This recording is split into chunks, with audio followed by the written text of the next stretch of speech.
busy people. Welcome back to another week's review. I really did get stuff done last week and I couldn't show them to you because they were samples for classes that I had going on, and some of them are still a work in progress, or a whip if you want to call it, and some of them are just ideas that I had to try out. I don't know that I'll ever do anything with them. But otherwise, yeah, let's get started. Let me show you what we got up to.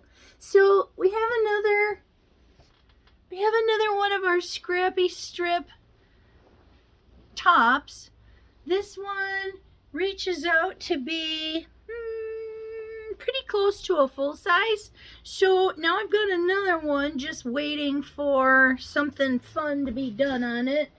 But I think the colors turned out really pretty. And I know it's hard to see up close, but I will give you a before and after picture so that you can see what it looks like. And then when I personalized it, then you can see what it ended up looking like right before I gave it away. Because I don't know that it'll make one of our weekly reviews once I get it quilted and personalized.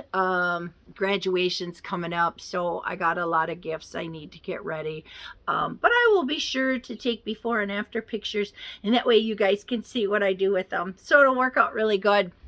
I ended up finishing this top.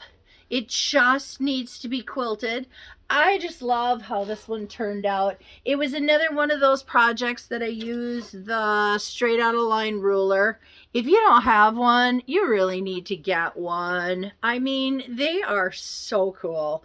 There are so many different things that you can do with these straight out of line rulers. I love them because you can go anywhere from a 4-inch scrap all the way up to a 10-inch scrap, and you can hit every size in between. Now, this one that I made for a sample, isn't that cute? That was made with our straight out of line ruler, and that was actually what our class was. We had a class on the straight out of line ruler, and we showed how to do this pattern here.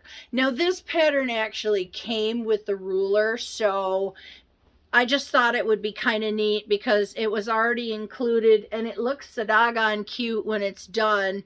And you can do it in any size block that you want to. No matter how big or small it is, it ends up looking really super cute. Really super cute. But then I got to thinking, I thought, well, you know, sorry, I dropped it on the floor. I had to pick it up. I'm sorry. Then I got to thinking, well, what happens if you take like leftover blocks that you have? You know, I'm always trying to figure out what to do with my leftover blocks. And so I took a square that looked like this. Isn't that cute? I mean, super simple, super easy to make. You can do it two-toned, you can do it whatever you want.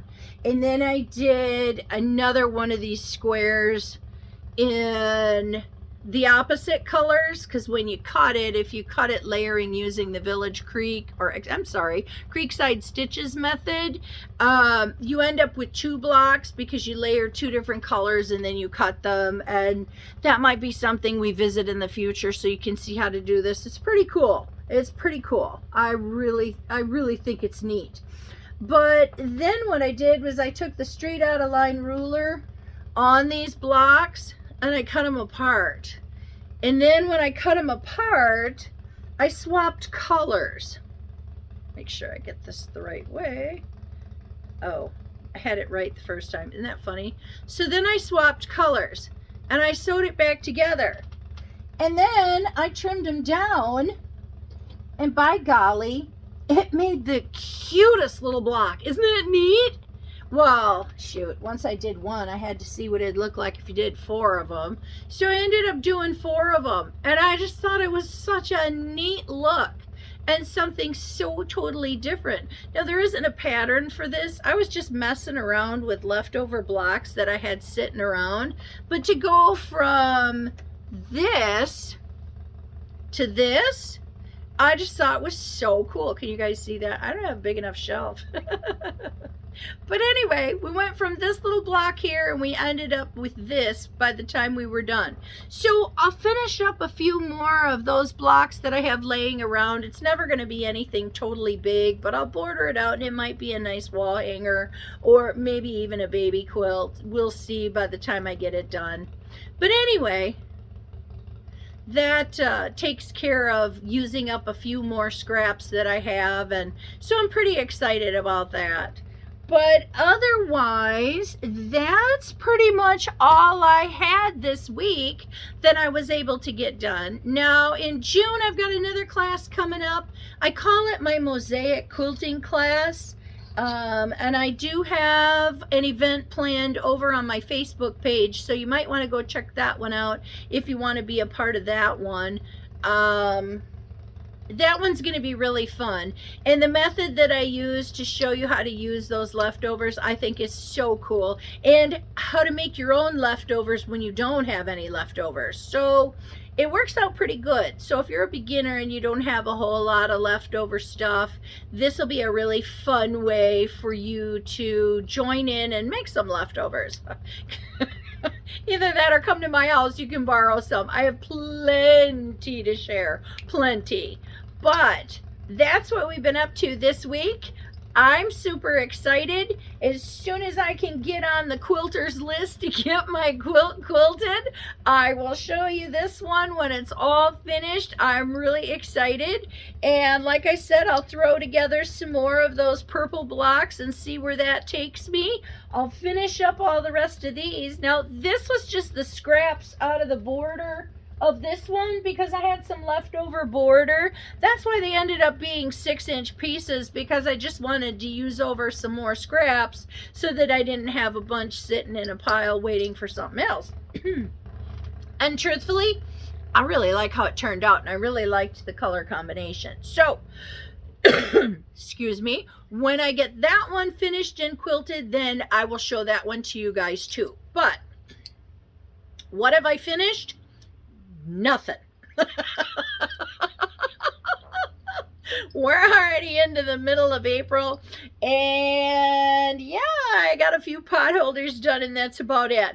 But I have moved along with various other projects. I've used up some scraps and made new projects that need to be finished, but that's, you know, that's the way I roll. That's kind of the story of my life. And like I told you before with my strip tops, I just sew the scraps together and I put them in a pile and I take them off the shelf and personalize them and finish them up when I have somebody in mind that I'm going to give something to. So yeah, it's going to be a while before some of those are ever finished, or maybe not. Like I said, graduation's coming up, so I'm incubating some ideas, and yeah, I got stuff to do. But anyway, at least I'm ahead of the game on that one. Have I finished unfinished projects? Well, I got a top done, so hey, that's pretty good. That's pretty good. But now I need to get it to the quilter. Otherwise, that's what I got for this week. I hope you'll check out our event and maybe sign up and come along with us on this class. I think it'll be a lot of fun to do. Yeah, the last class was so much fun. We had a nice sized class and we got a lot of stuff done, and the ladies' quilts were amazing. And when they get them finished, they're going to be so beautiful. I mean, I can't wait to see them. But anyhow, for now, that's what I got this week. I will see all of you next week. And until then, happy stitching, everybody. Bye for now.